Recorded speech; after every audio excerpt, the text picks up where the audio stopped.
पावटा अग्निकांड पर बड़ा अपडेट अपने दर्शकों को दे रहे हैं। 6 से ज्यादा फायर ब्रिगेड मौके पर पहुंच चुकी हैं। कोटपुतली, शाहपुरा, नीमराना से ये फायर ब्रिगेड की टीम पहुंची है। आग पर काबू पाने की कोशिशें लगातार चल रही है। टैंक से रिसाव होने की वजह से परेशानी आ रही है। जिला कलेक्टर प्रियंका गोस्वामी भी मौके पर पहुंच चुकी है। तस्वीरें भी आपको हम दिखाएंगे। पावटा अग्निकांड पर बड़ा अपडेट अपने दर्शकों को दे दें कि लगातार यहाँ पर आग पर काबू पाने की कोशिश चल रही है। देखिए, भीषण हादसे की तस्वीर आपके सामने है। ये जो घटना घटी है, ये आग की घटना है, आग का तांडव है। 6 से ज्यादा फायर ब्रिगेड मौके पर पहुंच चुकी है। आपको सायरन की आवाज भी आ रही होगी। लगातार अफरा तफरी का माहौल बना हुआ है। 6 से ज्यादा फायर ब्रिगेड की जो गाड़ियां हैं वो कोटपुतली से, शाहपुरा से, नीमराना से पहुंची हुई हैं। हीरालाल हमारे संवाददाता इस खबर पर जुड़ गए। हीरालाल, हम देख रहे हैं युद्ध स्तर पर आग पर काबू पाने का काम चल रहा है। कहां तक पहुंचा ये काम? जी बिल्कुल, देखिए, जो पावटा इलाके में जो आग की घटना हुई है, जो ट्रेलर और टैंकर में टक्कर के बाद जो टैंकर में आग लगी थी, उसके बाद लगातार है जो प्रशासनिक अधिकारी, पुलिस अधिकारी और जो दमकल कर्मी है मौके पे पहुंचे थे और उन्होंने लगातार जो आग पर काबू पाने का प्रयास उनके द्वारा किया जा रहा है वो अभी भी जारी है। बताया जा रहा है करीबन आधा दर्जन से अधिक यानी 6 से ज्यादा जो दमकल की गाड़ियां हैं मौके पे पहुंची और लगातार आग पर पानी डालकर है जो काबू पाने का प्रयास किया जा रहा है और उम्मीद यही जताई जा रही है कि जल्द से जल्द आग पर काबू पा लिया जाएगा। फिलहाल जो टैंकर टक्कर के बाद पलटा था और उसमें से जो केमिकल का रिसाव होने की वजह से रह कर उसमें से आग की लपटें जरूर निकलती है। इस वजह से आग पर काबू पाने में थोड़ी परेशानी आ रही है, लेकिन जिस प्रकार से जो पुलिस और प्रशासनिक अधिकारियों ने तत्परता दिखाई और दमकल कर्मी वहां लगातार बचाव और राहत कार्य में जुटे हुए हैं, तो उम्मीद यही जताई जा रही है जल्द से जल्द आग पर काबू पा लिया जाएगा। फिलहाल आधा दर्जन से ज्यादा जो दमकल की गाड़ियां मौके पे हैं। मौके पर जिला कलेक्टर जो प्रियंका गोस्वामी है वो भी मौके पे पहुंची और घटना की पूरी जानकारी ली और तथा जो अधिकारी हैं उनसे उनको आवश्यक दिशा निर्देश उनकी तरफ से दिए गए हैं और जो एहतियात के तौर पे जो ट्रैफिक रोका गया था, जिसकी वजह से जाम की स्थिति बन गई थी, तो उस जाम की स्थिति से निपटने के लिए पुलिस ने ट्रैफिक को डाइवर्ट करने का प्रयास भी किया है, जहाँ से वाहनों को धीरे धीरे सिंगल लेन से एक तरफा जो लेन बनाकर उस ट्रैफिक को आगे की तरफ निकाला जा रहा है ताकि जो घटना स्थल के आसपास है जाम नहीं लगे। इस वजह से है जो ट्रैफिक को डाइवर्ट भी किया गया। फिलहाल पुलिस और प्रशासनिक अधिकारी मौके पे हैं और घटना के बाद जो अफरा तफरी का माहौल है, क्योंकि जिस जगह ये अग्निकांड हुआ है वहां पर काफी आबादी भरा क्षेत्र है, दुकानें भी वहाँ काफी थी, तो बड़ी संख्या में लोग बिल्कुल, इसीलिए यहाँ पर फूक फूक कर कदम भी रखे जा रहे हैं। बहुत बहुत शुक्रिया हीरालाल, इसका एक्शन लेती है। खबरों में आगे बढ़ते हैं। मुख्यमंत्री से जुड़ी इस वक्त की ब्रेकिंग न्यूज आपको बताते हैं। कल मुख्यमंत्री भजनलाल शर्मा का दिल्ली दौरा है। दरअसल बीजेपी अध्यक्ष के निर्वाचन में शामिल होंगे मुख्यमंत्री और प्रस्तावक के तौर पर मुख्यमंत्री हस्ताक्षर भी करेंगे। साथ ही ये भी बता दें कि निर्वाचन में राजस्थान से 20 प्रस्तावक होंगे।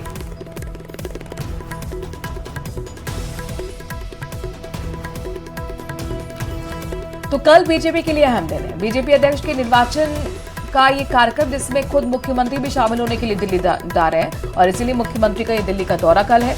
आपको बता दें कि प्रस्तावक के तौर पर मुख्यमंत्री भी हस्ताक्षर करेंगे। इतना ही नहीं, निर्वाचन में राजस्थान से 20 प्रस्तावक होंगे। इस बीच पॉलिटिकल गलियारों से एक और बड़ी खबर मिल रही है। जयपुर से ब्रेकिंग न्यूज है। सत्र से पहले ईरानी ने बैठक बुलाई है। आपको बता दें कि 27 जनवरी को सदन में सर्वदलीय बैठक होगी। वासुदेव ईरानी की अध्यक्षता में उनके चैम्बर में बैठक होगी और 28 जनवरी से चूंकि विधानसभा का बजट सत्र चल रहा है, तो ये परंपरा होती है कि बजट सत्र के आहूत होने से पहले सर्वदलीय बैठक बुलाई जाती है ताकि सभी जो दल हैं उनके साथ मंत्रणा की जाए और ये चर्चा की जाए कि किस तरीके से सत्र को आगे बढ़ाना है, किस तरीके से मुद्दों पर बातचीत करनी है, किसी तरह के टकराव ना हो।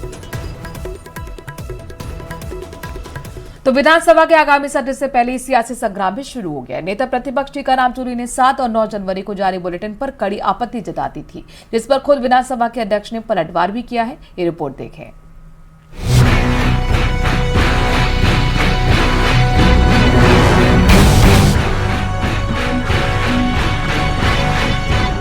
नियमों के बुलेटिन जारी, सियासत भारी। सत्र से पहले सवाल, राजनीति में उबाल। सवाल घटाने के आरोप, विपक्ष का वार। देवनानी का जवाब, आरोपों पर पलटवार।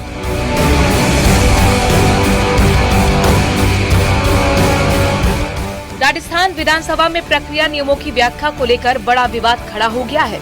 सत्र से पहले जारी बुलेटिन पर छिड़े विवाद पर विधानसभा अध्यक्ष वासुदेव देवनानी ने कड़ा रुख अपनाया है और विपक्ष के आरोपों पर तीखा प्रहार किया गया है। अधिकांश विधायकों को अपने क्षेत्र की जानकारी लेने की होती है ताकि उसको दी जा सके, और यहाँ भी उन्होंने इस बात को कहा कि उनको चिन्हित किया है, लेकिन मैं समझता हूँ कि उनको आज ही क्यों याद आई। 20 से लेके 20, 21, 22, 23 वही सत्ता में रही, और ये मैंने विपक्ष के नेता को भी ये जानकारी होनी चाहिए, उनको उस समय कैबिनेट के मंत्री थे। बता दें कि नेता प्रतिपक्ष टीकाराम जूली ने विधानसभा सचिवालय द्वारा 7 और 9 जनवरी को जारी बुलेटिन पर कड़ी आपत्ति जताई है। उन्होंने कहा है कि इन बुलेटिन के जरिए विधायकों से सवाल पूछने के अधिकार सीमित किए जा रहे हैं, जो सीधे तौर पर लोकतंत्र का अपमान है। उनके अंदर जब विधायक आता है, पूरे प्रदेश का विधायक होता है, पूरे प्रदेश की बात की जाती है, वरना तो सारे विधायक अपने अपने विधानसभा क्षेत्र से ही आते हैं, फिर स्टेट की बात कौन करेगा भाई? वो नियम तो सबके लिए लागू है ना, तो सब अपने अपने विधानसभा की पूछेंगे, तो फिर जिले की या स्टेट लेवल की जो योजनाएं हैं, स्टेट लेवल के जो काम है, उनके बारे में कौन पूछेगा? तो ये जो अभी एक न्यूज आई और जो बुलेटिन जारी हुआ है, उसमें कहा गया है कि भाई आप जिले और राज्य के क्वेश्चन नहीं लगाएं, तो ये गलत है। मैं समझता हूँ विधायकों के जो अधिकार हैं उनको कमजोर करने की साजिश है। सियासी टकराव के बीच विधानसभा स्पीकर वासुदेव देवनानी ने संवाद का रास्ता भी खोला है। उन्होंने 27 जनवरी को दोपहर 3 बजे अपने चैम्बर में सर्वदलीय बैठक बुलाई है, जिसमें उम्मीद की जा रही है कि इस बुलेटिन पर जारी विवाद पर चर्चा हो और कोई सॉल्यूशन निकले। अब देखना ये होगा कि आगे क्या होता है। विधानसभा के आगामी सत्र के मामले में प्रश्न पूछे जाने के नियमों को लेकर के जब पूर्व मुख्यमंत्री अशोक गहलोत और नेता प्रतिपक्ष ने वार किया, तो पलटवार के तौर पर विधानसभा के अध्यक्ष ने जो बात रखी उसमें कई सवाल खड़े किए गए हैं। उन्होंने साल 2020 का जो विधानसभा का बुलेटिन था वो सामने रखते हुए ये प्रश्न किया, क्या इतने वरिष्ठ नेताओं ने अपने ही दौर के बुलेटिन को गौर से नहीं पढ़ा था, या फिर उसके बाद हुई विधानसभा सत्रों के दौरान भी उस पर नजर नहीं डाली थी? फिलहाल इन तमाम बिंदुओं को लेकर के वार पलटवार का दौर जारी है। विधानसभा अध्यक्ष वासुदेव देवनानी ने स्पष्ट किया है कि ये नियम पूर्व कांग्रेस सरकार के दौरान ही बनाए गए थे, पूर्व कांग्रेस के दौर के विधानसभा अध्यक्ष सीपी जोशी द्वारा बनाए गए थे, ताकि ज्यादा से ज्यादा जो सवाल हैं उन्हें लिया जा सके। अब देखना यह होगा कि इस पूरे मसले को लेकर के जो 27 जनवरी को सर्वदलीय बैठक बुलाई गई है, उसमें सभी पक्ष अपनी क्या बात रखते हैं। कैमरा पर्सन मान सिंह के साथ में अरबाज अहमद, न्यूज़ 18 के लिए जयपुर से। कोटा से बड़ी खबर आपको बताते हैं। दरअसल चलती ट्रेन में सांप आने से हड़कंप मच गया। सवाई माधोपुर से कोटा के बीच जा रही थी ट्रेन। 2 घंटे की दहशत के बाद सांप को निकाला गया और पता चला कि जो सांप था वो नकली सांप था। नकली सांप से खेल रहा था ट्रेन में सवार बच्चा। सांप नकली मिलने पर सभी ने राहत की सांस ली, लेकिन 2 घंटे दहशत के बीच लोगों की सांसें थमी रही। प्रदेश के आदिवासी बहुल डूंगरपुर जिले के अंतिम छोर पर स्थित 84 विधानसभा क्षेत्र की स्वास्थ्य सुविधाएं वेंटिलेटर पर हैं। क्षेत्र का सबसे बड़ा सरकारी अस्पताल सामुदायिक स्वास्थ्य केंद्र सीमलवाड़ा इन दिनों डॉक्टरों की भारी कमी से जूझ रहा है।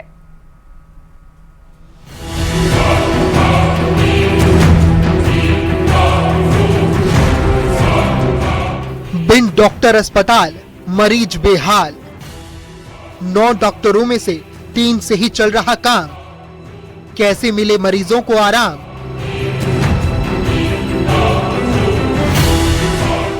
यूं तो कतार में खड़ा रहना आम आदमी की नियति है, लेकिन अगर ये कतार अस्पताल की हो तो समस्या गंभीर हो जाती है, क्योंकि बात सिर्फ समय की बर्बादी तक सीमित नहीं रहती। कतार में खड़ा रहने का मतलब उस मरीज को दर्द से जूझने के लिए छोड़ देना है, जो राहत की उम्मीद के लिए अस्पताल पहुंचा है। तस्वीरें डूंगरपुर के सीमलवाड़ा सामुदायिक स्वास्थ्य केंद्र की हैं, जो 84 विधानसभा क्षेत्र का सबसे बड़ा अस्पताल है। सीमलवाड़ा सीएचसी में डॉक्टरों के 9 पद हैं, लेकिन 3 डॉक्टर ही सेवाएं दे रहे हैं। स्त्री एवं प्रसूता रोग विशेषज्ञ सीएचसी प्रभारी doctor Subhash Rot, medical officer doctor Arvind Parmar और general surgeon doctor Jignesh Katara duty दे रहे हैं। छिंदवाड़ा 84 क्षेत्र का सबसे बड़ा हॉस्पिटल है। यहाँ पे प्रतिदिन 200 से 250 मरीज की ओपीडी रहती है। इसके अलावा यहाँ पर 8 से 10 डिलीवरी प्रतिदिन होती है एवं प्रत्येक माह में 280 से 300 के लगभग डिलीवरी हो रही है। तो ये हॉस्पिटल अगर उप जिला चिकित्सालय में क्रमोन्नत होता है तो यहाँ की जितनी जनता है उनको और ज़्यादा सुविधाएं मिल सकती है। जैसे और ज़्यादा स्पेशलिस्ट आएंगे तो 24 घंटे उनको सुविधाएं मिलेगी, बाहर नहीं जाना पड़ेगा। अस्पताल में सुविधाओं के नाम पर मशीनें तो हैं, लेकिन उन्हें चलाने वाले हाथ नहीं हैं। अस्पताल में सोनोग्राफी मशीन धूल फांक रही है क्योंकि सोनोलॉजिस्ट का पद रिक्त है। गर्भवती महिलाओं को निजी सेंटरों पर मोटी रकम चुकानी पड़ रही है। छिंदवाड़ा का ब्लॉक लेवल का सबसे बड़ा CHC हॉस्पिटल है और यहाँ पे पूरी सुविधा नहीं हो पाती है। इससे क्या है कि काफ़ी जैसे एक्सीडेंटल केस आ जाता है तो उनको रेफर के अलावा कोई चांस नहीं देता।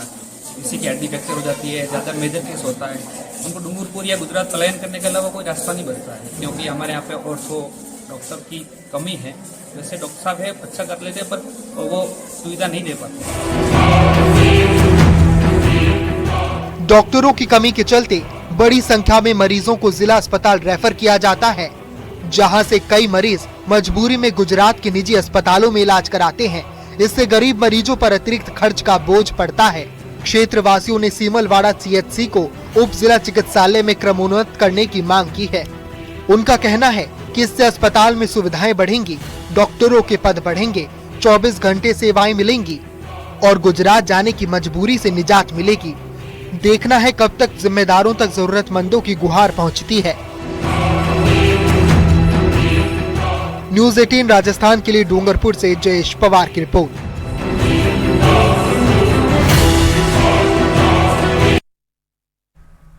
चित्तौड़गढ़ के भदेसर से ब्रेकिंग न्यूज है, जहां पर स्वर्ण कलश चोरी की घटना का पर्दाफाश कर दिया गया है। हिस्ट्री शीटर मुख्य आरोपी सहित 2 लोग अरेस्ट हुए हैं। हिस्ट्री शीटर मुकेश पर कुल 15 केस दर्ज हैं।